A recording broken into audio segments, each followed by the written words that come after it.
3, 2, 1. Yo, welcome everyone to another episode of Weird Growth, the podcast where we hear about the strange and often unpredictable journey that founders take. But the conversation doesn't stop here. If you want to stay one step ahead and unlock exclusive insights, thought-provoking summaries of our latest episodes, and a curated collection of valuable resources from across the web, don't miss out on Ammo Marketing's monthly newsletter. Please subscribe by the link in the description. This episode, we have two brilliant guests, actually. You guys are going to love this. Jared and James, who are the co-founders of Willow, which is a smart plant sensor which helps brown thumbs like me keep their plants alive and healthy. Welcome, gents. Thank you so much for being here on Weird Growth. No worries. Thanks for having us. Thanks for having us. We're excited. It's been a fascinating journey to watch as an outsider, and another wonderful Perth startup that's making amazing waves and doing really cool things. But could you please introduce yourselves and how you came to do what you do? I'm going to let you go, Jared. Yeah, I'm Jared. I'm the one of the founders and head of Willow currently. I suppose it's been a few years in this journey. Before that, it's been a bit of a, I suppose, an adventure to get here as well, coming from weirdly an academia space. Is that right? I suppose clip notes, came out of uni, teaching at uni, writing my thesis, working in the business school, and then complete, I suppose, 180 to the Founder Institute program. Wow. Working at Better Labs Ventures, the founders, and getting into the startup scene massively. What was your thesis in? It was that graduate attributes, the thing you kind of meant to leave university with, Yep. were a self-legitimizing social construct. So it was, it was a lot of words. Yeah. Yeah, It's but fascinating. at the time it was, yeah. Love it. James? Yeah, very varied background. I think, obviously, the accent, north of England. Would you call yourself a Manc? No, Not quite in Manchester? No, it's like if you're speaking to anybody in Australia, it's like, do you know Rochdale? No. All right. Do you know Manchester? No. Okay, London, but a little bit. No. So, that's how the conversation usually goes. But from a working background, I've multiple startups, worked across multiple industries, from tech to oil and gas, across, I think, every facet of business. I've even done HR. Really? Accounts. Yeah, just a very wide and varied background. A bit of a jack of all, master of none, I'd say. Brilliant, love it. And how did you guys come essentially together to create Willow? What was the sort of starting point there? Yeah, so we both met through Better Labs Ventures. So we were working at the venture studio there, and that's how the start of Willow happened. Right, it was the middle of COVID. We were looking at industries and trends, and one of the things that were passionate towards was plants as well. We had plants at home. Our partners had plants. It was COVID. Everybody was bringing into the house. Yeah. Everyone wanted to feel like a bit of connection with nature, or they're stuck cooped inside, I suppose. Yeah, absolutely. Because of mental health benefit as well. And the aesthetic, you get the aesthetic side, but you get that mental health benefit. So, but one of the biggest problems we had were we just couldn't keep plants alive. I don't think I was horrific at it. My partner was horrific at it. We just kept recycling through plants. Yeah, I was the serial plant killer. Yeah. And then it was about seeing if this resonated with a wider market, and that's where it was born, right? Beautiful. Before we get stuck more into the weeds, we're going to have so many growth-related, plant-related puns, and I'm sure you find them. So it begins. I have a little pop quiz for you. Okay. If just theoretically you guys were to start from scratch with a fresh idea today in a different industry or doing something else, what would you be doing and who would you be helping? Yeah, I think for me it would probably be something in the maybe sustainability or reduction of waste. Yep. I had a previous foray, I suppose, into that space with a modern cloth nappy subscription service throughout Perth. Oh, wow. Oh, very relevant to me. I'm a nappy changer at this stage of life. Having gone through that with my twin boys, and definitely, something in that space, not sure what, or on the complete opposite side of the scale, I think I still own the domains and the kind of brand and logos for a in-home espresso martini tap and subscription. Oh, hello. Also very relevant to my weekends and to my friends. And I could do with an espresso martini right now. Absolutely. I love the cloth nappy concept. Yeah. I mean, I'm all for it, but I just don't want to be washing poo out of a cloth every day. Well, I was doing that. Oh, wow. I was doing that for Maximum everyone. points to you, mate. That's amazing. Yeah. Well played. So solved a big problem. Scalable, question marks. Maybe robots that can come and pick up the stinky boys or even do the changing for you.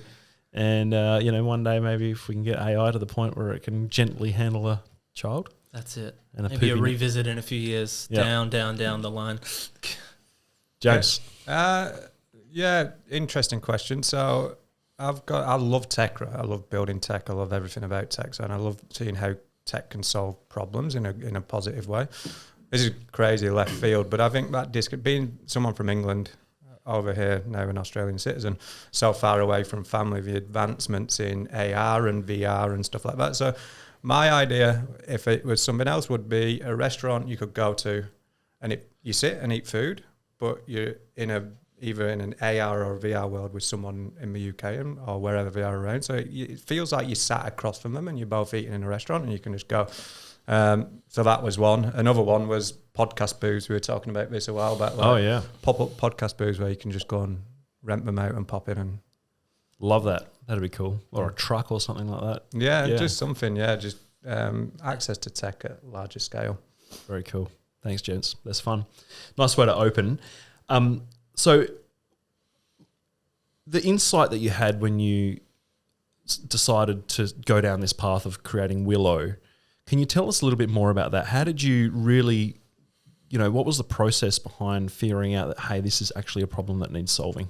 Yeah. I think with any startup, you need a big enough problem. You need enough customers out there that are prepared to kind of pay to have that problem solved. So that's typically where Jimmy and I would start.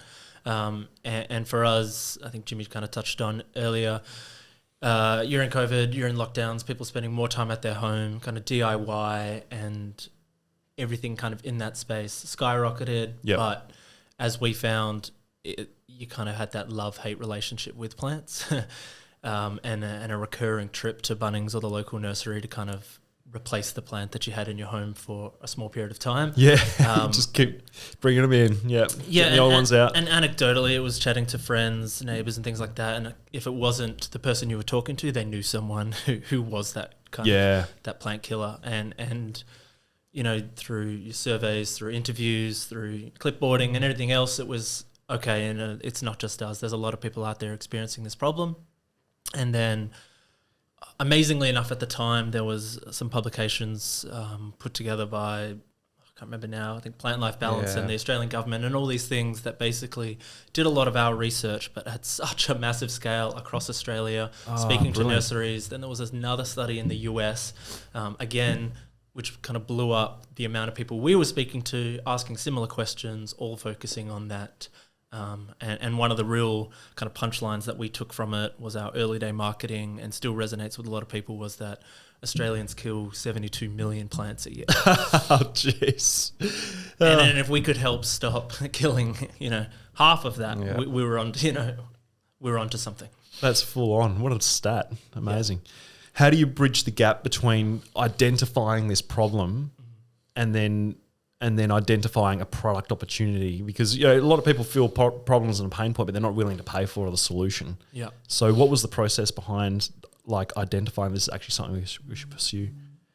So in terms of testing virality and product market fit, so we looked at a number of solutions. We looked at what exists, in adjacent industries, say agri-tech, right? How do they maximize yield? They have to continuously maximize the yield of their crops. So how do they do it? What sensor tech exists? So that was the sensor solution, but how do we package that and test it in a consumer friendly way? So what we did was started building prototypes, running it, doing customer surveys, focus groups, etc. And then we were like, let's launch a Kickstarter. We think we've solved this problem. We tested doing some pre-sale stuff as well. Just we set up a website and we took some pre-sales, said, hey, we're going to be launching this. And then we're like, let's test it to the next level. Let's go on Kickstarter because it gives you access to a global market. We're in Perth, but let's test if this is outside of Perth and globally. And we knew the data said it was, but we wanted to test if a product market fit was there. Yeah. So we give ourselves 7 weeks and launched a Kickstarter, and we doubled our goal. Wow, well done. And I think that showed, and all the positive comments and the feedback of, like we said, if it wasn't the person directly, it was them. When we were running the Facebook campaigns out, we were just getting so many people getting tagged in saying, "Hey, this is for you. You need this," and all the banter would start in the comments. So I think that was how we got there. Yeah, typically just a lot of the, I suppose, the banter of, I'm responsible for half of that 72 million, or my partner is, or your relative. So it was kind of, Kickstarter is such a great way to do that validation before you jump both feet into the product, especially with a physical product, right? Yeah. And I think there's a lot of people out there who think that it's an easy way to just launch a product, and I know you guys. It wasn't. It's not necessarily easy, right? So, what are some of the secrets or the keys to success with running a Kickstarter that you learned? I think so. The number one is there's a lot of good agencies in the Kickstarter space, right? Okay. There's ones around building your audiences. Number one was you have to find the right audience. You have to do the legwork before you just launch your Kickstarter. Two is getting the right audiences, your affiliate marketing, everything. It's just we did it in 7 weeks, and we took so many learnings away. Where we go, we could have probably quadrupled, if not more, if we did. It was our first Kickstarter campaign that we'd run, and definitely would do quite differently if we were to do it again. Purely from the early on engagement piece and building that audience, and probably as Jimmy said, engaging one of those key agencies that's their bread and butter. To help scale Kickstarter campaigns versus taking it all on yourself. Yep. So in terms of tactics, I mean, if you were to do a Kickstarter again today, what would you say is the top 3 things you need to, beyond hiring an agency? What do you really need to nail? Your story. Yep. So get that story right. Take the user on the journey, because that's the only thing you can really. They've got to go through your page. They get to see your video, they get to read the story about the team, make it human, I'd say. So when you say story, it's like actually personally about you guys and why you're motivated to do this? Yeah, I think there's typically a few different, a requisite of Kickstarter is you have to have that video that kind of tells potential customers about you, about your product, about the brand and all those things. Yep. And typically they're done by either the founder and co-founder sitting on a couch, telling you their story and how it's going to solve all these things. And I think very early on, Jimmy and I were quite camera shy, and that didn't quite resonate with us. Fair enough. The other one is you kind of go real heavy on the product itself, the features, the tech, all those things and demos. But again, we were pretty early days. We had some prototypes that were quite clunky, but they did the job, but definitely not the amazing product we have today. And so what we kind of focused on that really was our kind of very early on, we realized relying quite heavily on humor and the memes and the audience. And I think that's what really shone through with our video. Brilliant. I don't know if you guys have seen it, but that original Kickstarter video that kind of told the problem we were solving in such a relatable way. It was fun. And that there's a product here that's going to solve that for them. And then the most critical one is just to maintain that high level of engagement with reply to comments, give as many updates as you can do, because you got to think you get early adopters of tech on that platform, or early adopters of anything really, and they're backing the project itself, they back the people who are believing in the project, because they could put the money in. There's no guarantee in Kickstarter that they'll ever get the product.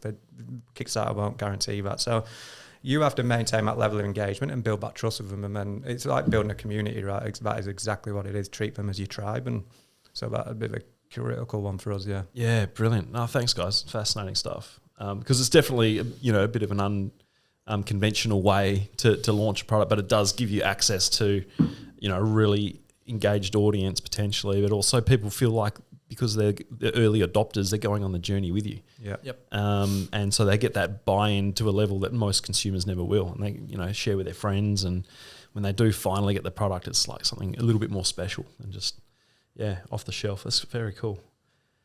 So that's how you reached your very first customers. When did you realise, like, hey, this is getting serious, we're onto something here? I think that Kickstarter campaign, you know, we set the goal and got out of it with our first few thousand units ready that we needed to manufacture, right? I think in terms of milestones, that's a pretty critical one. Yeah. You know, we had done some early stage testing and sold a few and, you know, chatted to people, and this was now, oh no, we're ready for a big manufacturing run now. Let's start engaging the right people. What's that process like?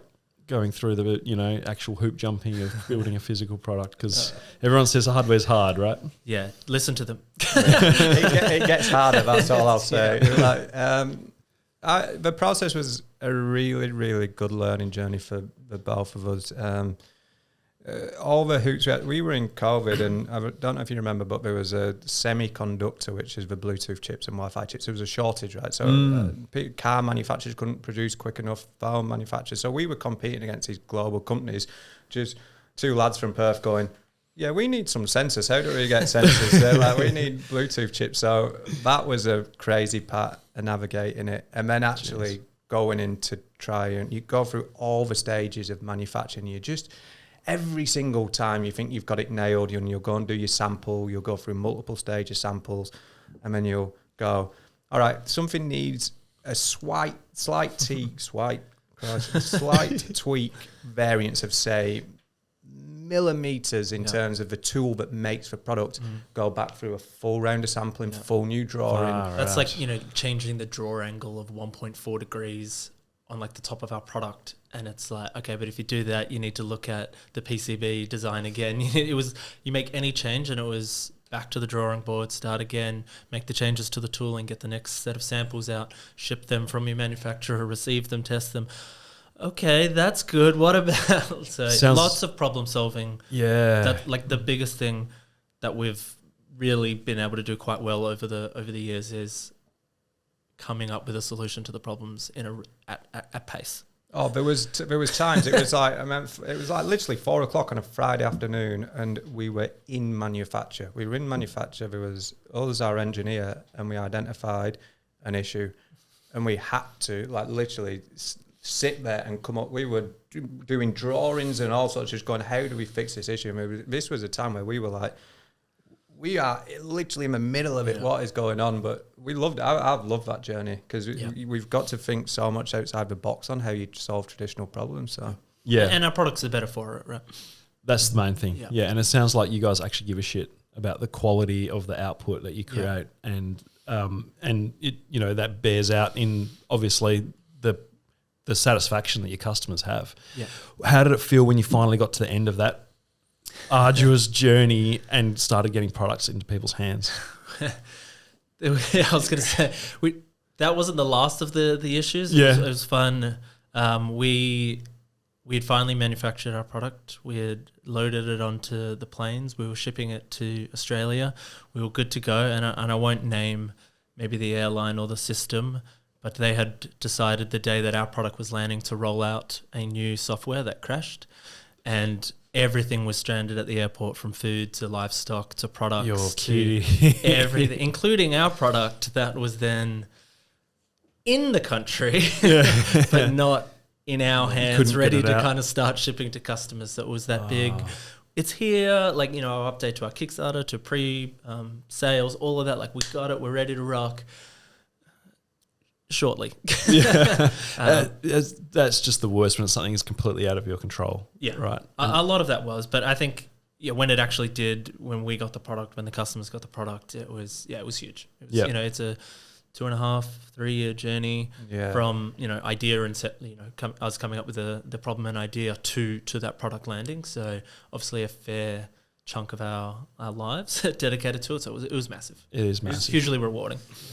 We had to remind ourselves, because we're such forward thinkers in a sense of, we're always like, right, what's next, to step back and celebrate those little small things, because we were instantly like, we turned Shopify sales on, and then we were just like, everyone that come in, like the little bell, we were messaging each other, look at this, but then we have to step back and go, look at what we've actually achieved, look at this product, because it's an amazing product. It genuinely is. I know there's a bias there, but no, it really is. Yeah, no, it's a remarkable, and it's a testament to you two as co-founders and obviously the working relationship that you have, that you've been able to go through something that's extremely difficult, most people will never do, and then come out the other end and have something to show for it that people love. It's a few more greys.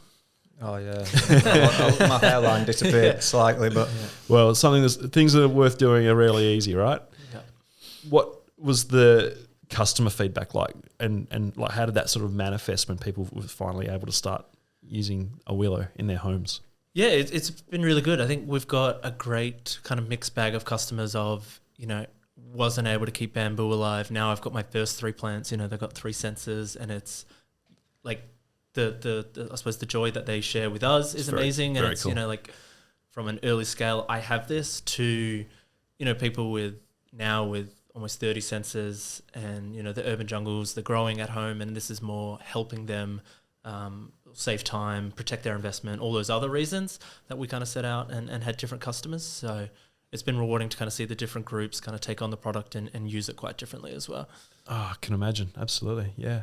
Can we have a little look? Do you want to give us a little demo? I'm sure people are probably wondering about what this just hold it up. This is the Willow sensor. Yep. So where does it go?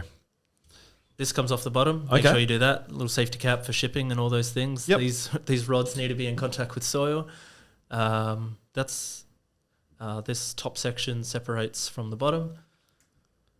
Oh, wow. Okay, cool. And that's because we made it that way for what early on feedback we realized, people have different size maturity of plants. They have all these things. So different this size thing pots goes on for the larger pots. So you have the extension there that you can purchase. Very clever. Otherwise, this slots back on. It's a little can't see plant. through the mic. Yeah. But yeah, that's kind of it. And light pipe here for measuring light, moisture, and then there's ambient temperature and humidity. So the real 4 kind of key things that is, I suppose. Yeah. So the metrics it measures is soil moisture. Soil moisture. Planted in your pot. Yep. Light. Yep. Temperature and humidity.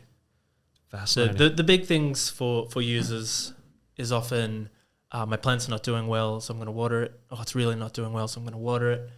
And then I'm going to water it, and it's not doing well because overloving. Yep. So the kind of core, I suppose, breaking down a problem outside of, I killed my plants. The reasons why people typically kill their plants is either overloving it with too much water, neglect and kind of forgetting to water it. Yep. Or that my plant looks amazing here and it can't see a window or a light source no light. or any of those things. So looking around, I think you guys got quite a few fake plants and that's for good reason because there's limited light coming through. Yeah, and it's also because we haven't started using Willow and don't trust ourselves to keep anything alive. I like that. That's an interesting thing. Just on light, just get a little bit technical. Why can't we have plants inside and with the sort of the artificial electric lighting? Why doesn't that work? Go on, Jared. Jimmy's throwing to me. Yeah. Probably one for a horticulturist. I suppose one thing as well for people creating anything, make sure you bring in the domain knowledge early on in the piece. Jim and I have learnt a fair bit along the way, but definitely still rely on an expert, horticulturists and our experts. But honestly, without getting into, I suppose, the particulars of photosynthesis and the things, they do need a certain amount of light and a certain quality of light to help grow. And grow lights can do that, absolutely. Yep. But your typical household light isn't going to do much. If you're in a house, in an office, I think you'll typically get, maybe 500 lux. Some plants want 20,000. Right. So okay. That's the scale. You're kind of falling a bit short. It's a spectrum of light, right? Yep. To aid in the photosynthesis, but that's definitely Brock's area, and that's why he's our lead horticulturist. Good advice, getting the experts in. And so the device obviously talks by Bluetooth to your phone, or has it got a? There's also one receiver. of these bad boys. This is our hub. Okay. So each one of these hubs can pair up to 40 sensors. 40. Yeah. Cool. The double brick home 2-story Australian homes do sometimes provide. You might need 2 hubs. You can have multiple hubs in your home. Yep. I've got a few because I've got in the office, at home, all to the same profile, but you can have as many hubs as you like, 40 of these. The sensor connects to the hub via Bluetooth, and then the hub's Wi-Fi. And that was an important piece that we also learned early on, is that if you're just doing Bluetooth alone, you kind of need to be home with your phone and getting that connection, whereas this is anytime, anywhere, you're going to get that message from your plant around what it needs or what it's getting, right? Very cool. And then the app experience itself, I guess you can see your plants. Also, when you're set up, I suppose, how does that work? Yeah, you add any of your plants to your My Plants section of the app, and then you pair your hub and sensors, and each sensor is paired with an individual plant. Okay. So each plant has their own care needs. That was a large part of the building process along the way, and largely our IP is our plant database, the specs for every single plant, what it needs, the care guides. That's from the hardware alone, but the app, is chockers full of different stuff that helps people grow, from blogs, guides, tutorials. You can take photos, map it, track events. Yeah, we built a really cool thing around the plant score itself. So I don't know, you'll get like smart stuff now with like body batteries or your sleep scores and stuff. And we were like, how do we build this for a plant? So you can just look at your plants. It measures the environment, because we're always measuring environment, and tell you how happy your plant is in that environment. And that's gone down really well. We've had a lot of learnings around it. It would motivate people to find ways to improve the score as well. Yeah, absolutely. Yeah. It's fun. Yeah, love that. People, especially like metrics driven people who, want to find ways to improve and actually get like an actual tangible score or number attached to it. Yeah, I mean, it's fun. I mean, we've had some customers, reach out and they're like, I'm on 97. How do I get to 100? And you're like, 97's pretty bloody good. You're okay.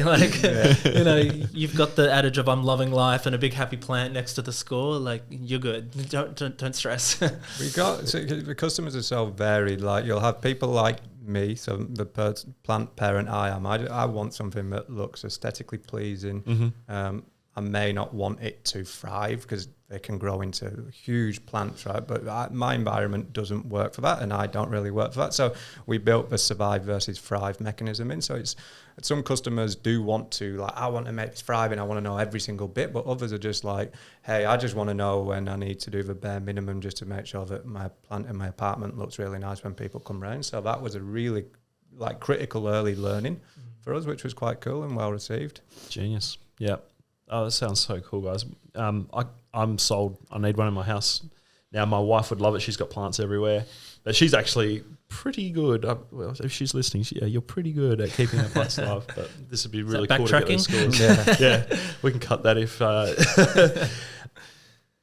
What marketing strategies worked to then help you grow beyond the Kickstarter and beyond launch? What things did you need to start doing to really sort of ramp things up? Testing everything.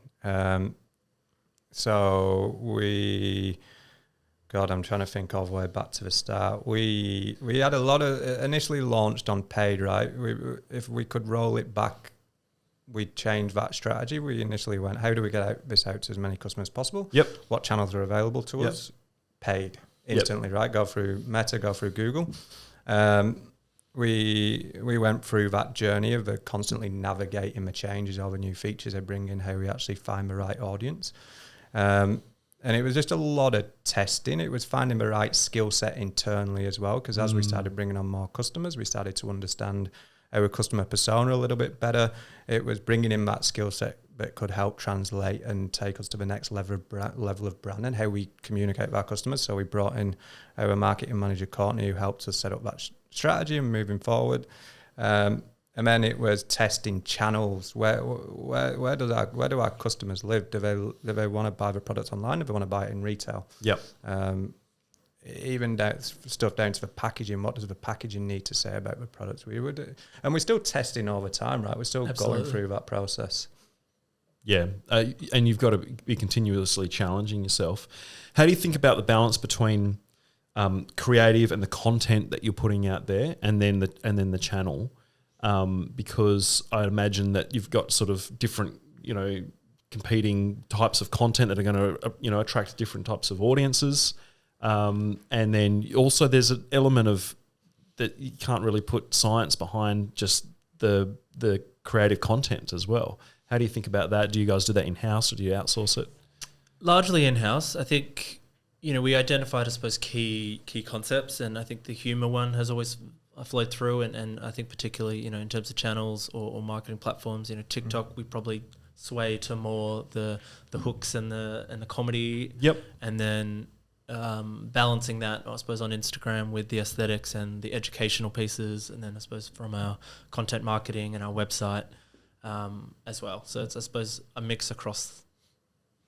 Different people want to be spoken to with different messages. And, Yeah. And so is TikTok worthwhile for you guys? Is it working? It's very early days for us. Yeah. I suppose we've largely been, from a paid perspective, Meta and Google. Yep. And from an audience building has been Facebook and Instagram. Yep. And now looking at the year ahead, it's opening ourselves to TikTok or it's a massive audience, or podcasts and everything else, right? The audience is huge. It's just ever changing, right? The way in which people are consuming content and the different styles of content, like the trends will change daily now, and it's just understanding and navigating that. So it's just a massive testing process for us, but it's where we're identifying and where we're trying to focus. Just a content strategy it comes down to, right? Just always moving for sure, that stuff. And now, and I suppose having a space or the ability to kind of film any in-app content or content for organic social media and things like that, which we now have with a new office, which is exciting. So cool. So what's the new office setup for content creation? For everything, really. Yeah. So we were in a co-working space, outgrew that quite quickly as we've scaled, and the biggest piece for us was having like our lab, right? Is a spot for us to continually test our product, have different plant species, different environments. Sounds so fun. And you're running around Perth with real estate agents, and it's like, look at the view of the Swan River and this carpet, and we're like, couldn't think of anything worse. South facing carpet. So no, we definitely wanted a spot for our plants, and then for content building and for growing and scaling the team over the next. It's such a cool space. It's in like a 90s converted penthouse apartment. It's it's got the bathrooms of a 90s apartment. There was a sauna in there. There was a swimming pool in a greenhouse, which has now become our lab. But the vibes are, I don't know if you've ever watched Silicon Valley. Yeah. So like that scene there is like the vibe when you walk in, and the kitchen's there, the old kitchen. And, we love it. I think it just fits our culture and our brand. You look like you could be a character in Silicon Valley. I'll take it. Not so much early. I was just trying to think which one now, and I'm like, oh, I know which way that's going. We'll move on. Yeah. So what's the team like? What's the team composed of now?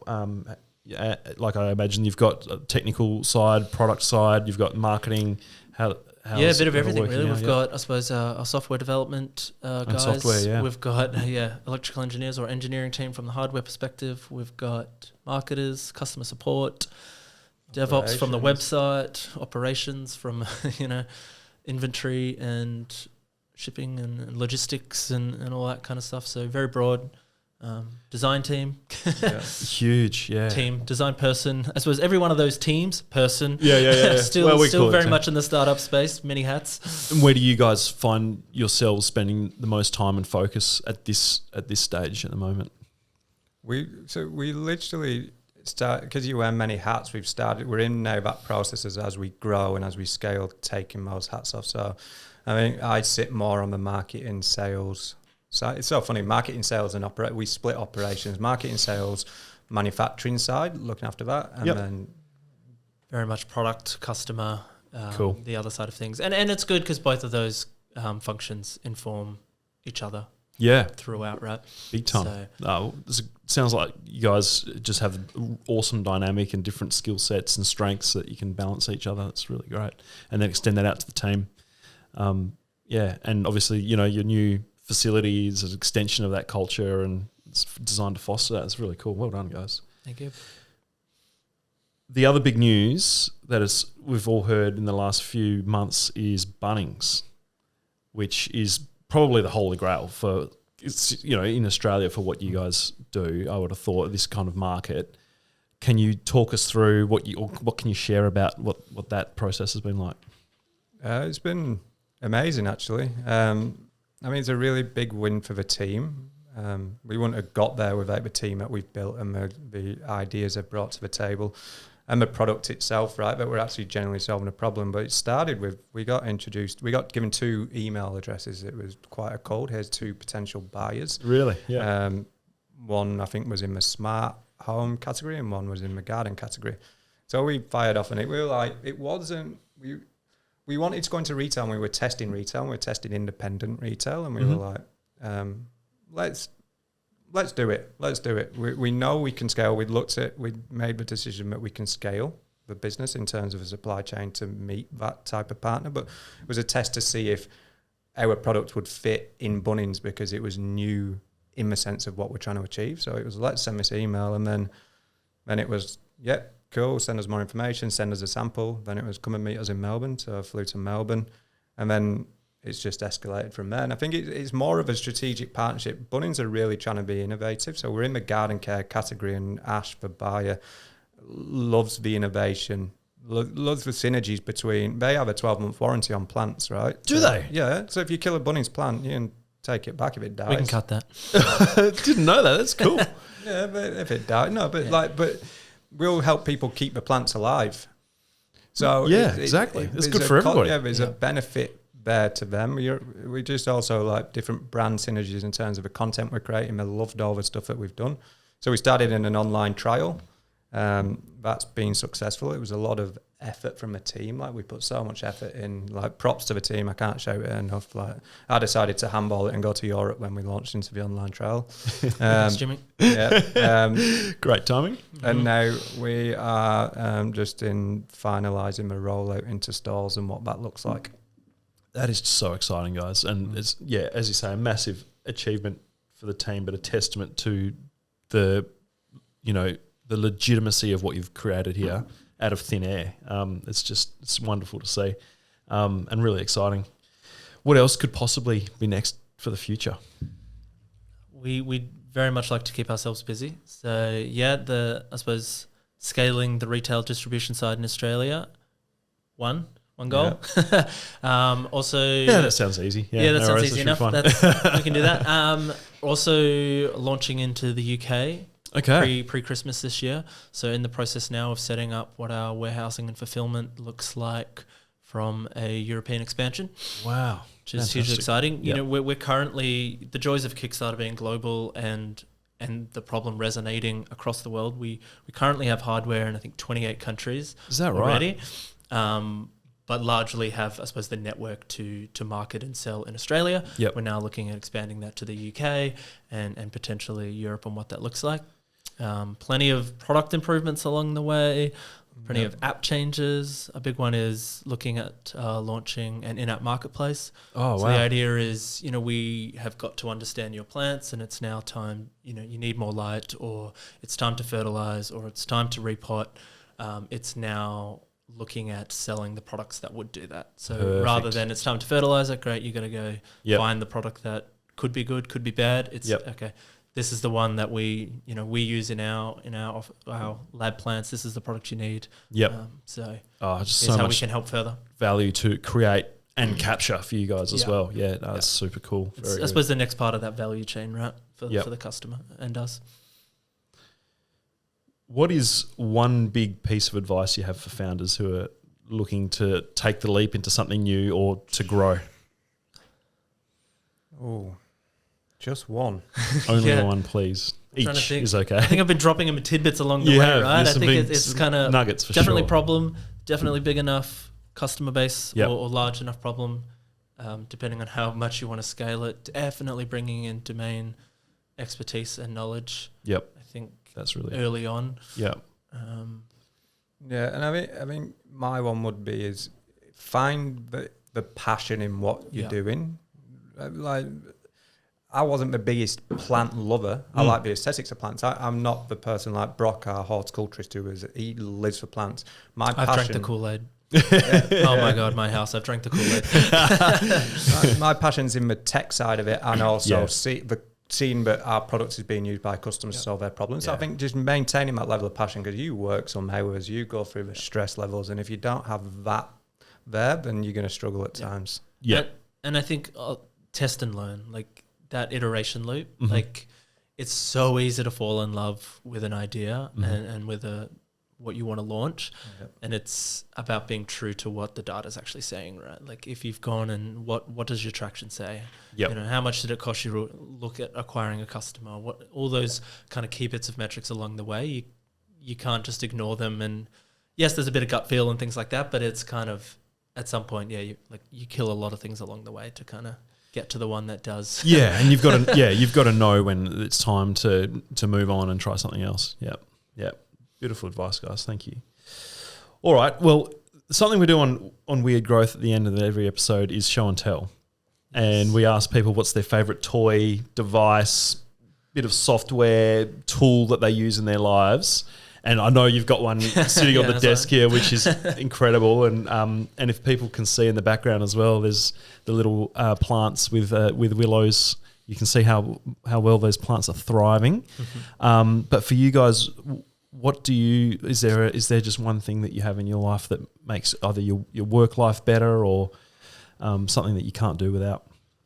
Being a tech nerd, but I am. On my phone. Yeah, phone. But Yeah. I recently bought a VR headset that come out, and Which one? the Meta Quest 3. You did? Yeah, I got it. Yeah. And I've been playing virtual table tennis on it. I actually have a passion for table tennis. Cool. It's been rediscovered. I haven't seen him on the table in our office. Yeah. The real way. I don't want to show everyone up. That's why I'll never be off it. But yeah, I love it. I think I love the tech. I love seeing it. I lie in bed sometimes with it on, and I'm in a theatre. So yeah, that currently. Stunning. That's very cool. I might get bored of it, as I do with all tech, and move on to the next thing. But I can't live without my sports, so every single platform under the sun is on my phone that I can cast and share. And similar to our office, there's a few TVs playing sport 24/7. Yep. At home, first thing I do, get home. So Spotify or Fox or Optus or any of them. Yep. That's my life. I should have said my partner, shouldn't I? He said tech. Can I just ask, with sport, has that been since becoming a dad? You've become even more into sport, or is it you've always been like that? Always. There's not too many sports I don't follow or have a team or. Is that right? Was there one go-to sport that you're especially passionate about? Can you choose one of your darlings? Not one, but I'd say NFL, like American football, or the Premier League, I suppose, English soccer are the two that no matter the time of day, 3 a.m., 2 a.m., I'm up watching it. I don't know what it is. It's only since becoming a father that I've actually lent right into sport and watching it, and staying up to watch Formula One or Premier League or cricket or I think it helps in the early days when they're not sleeping anyway, and you're up doing feeds and things like that. At least I found with my twin boys, it's if I'm up at that point anyway, and it's kind of cool getting them in their new kits and all the rest. That's cute. Terrible kit, well. What's your Premier League team? Liverpool. I'm a Newcastle fan. You are? Yeah. All right. There you go. A bit of rivalry. Very good. Yeah. Welcome to Wrexham has been a real fun watch for me. I've really enjoyed that. I don't know if you guys have seen it. I've seen the first couple of seasons. What a piece of marketing. Stunning, Ryan right? Reynolds just knows what it's doing, right? Yeah. Talk about storytelling. Yeah.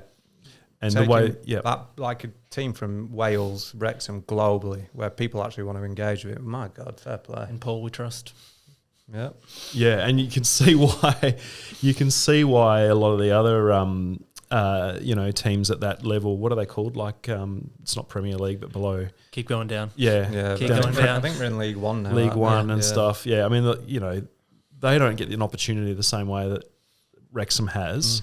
With money pumped in and attention, and they've started climbing the ladder. So hopefully it does just sort of raise the whole tide, raises all boats rather than just that one team. Yeah, big time. I wouldn't like to play against them in their league. I think we're second at the minute, aren't we? Maybe I don't know, second. Yeah, the end of the season of Welcome to Wreck, the most recent one just finished, and I think they just got bumped up. So pretty cool, pretty amazing to see story wise. So. Yeah. All right, boys. It's been a wonderful chat. Final plug and ask, if people are out there listening and curious or want to learn more about Willow or want to get one for themselves, what should they do?